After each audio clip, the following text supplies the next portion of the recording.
Welcome to valence cooking channel. இன்றைக்கி நம்ம சேனலில் சுவையான வேர்க்கடலை பொடி எப்படி செய்யறதுன்றதை பார்க்கலாம் வாங்க.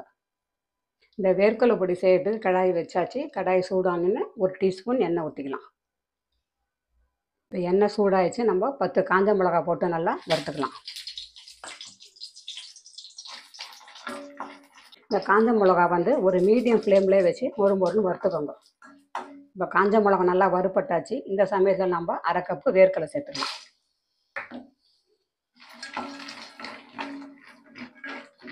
இந்த வேர்க்கடலையும் நம்ம நல்லா மொறுன்னு வர அளவுக்கு வறுத்துக்கணும். இப்போ வேர்க்கடலை நல்லா வறுப்பட்டுடுச்சு. இப்போ சின்ன துண்டு பெருங்காயம் சேர்த்துக்கலாம். 1/4 கப்பு கடலைப்பருப்பு சேர்த்துக்கலாம். இந்த கடலை பருப்பையும் நல்லா மொறுன்னு வறுத்துக்கணும்.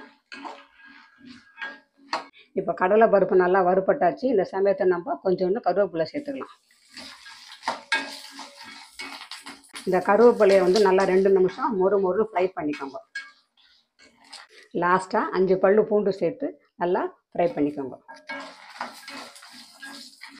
அவ்வளோதான். இது எல்லாத்தையும் 2 நிமிஷம் நல்லா வதக்கி விட்ட பிறகு ஸ்டவ்வை ஆஃப் பண்ணிடலாம். இதெல்லாம் நல்லா சூடான பிறகு மிக்ஸி ஜாரில் ட்ரான்ஸ்ஃபர் பண்ணி நம்ம அரைச்சிக்கலாம். இப்போ தேவையான அளவு உப்பு சேர்த்துக்கலாம்.